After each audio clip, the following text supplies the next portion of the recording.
Halo, dalam video ini saya akan menunjukkan cara melihat statistik penggunaan baterai di iOS 26. Untuk melakukan itu, masuk ke pengaturan. Sekarang, dalam pengaturan Anda hanya perlu masuk ke baterai, benar? Jadi mari kita temukan itu. Sekarang Anda akan melihat statistiknya di sini. Dan sebelum kita mulai dengan itu, juga jika Anda sedang mencolokkan ke charger, Anda bisa melihat ketika saya mencolokkan ponsel sebentar lagi, seharusnya saya bisa melihat berapa sisa waktu yang dibutuhkan. Ya, saya bisa melihat itu, berapa sisa waktu hingga 100%. Dan tentu saja, antara 80% hingga 100% pengisian dayanya lebih lambat untuk meningkatkan umur baterai. Jadi itulah mengapa 38 menit. Itulah sebabnya tertulis seperti itu.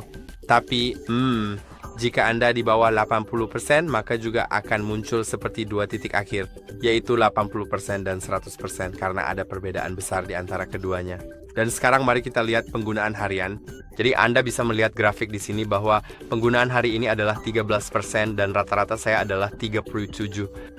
Sekarang Anda juga bisa melihat grafik ini menunjukkan penggunaan sepanjang hari dan juga penggunaan harian berdasarkan waktu saat ini.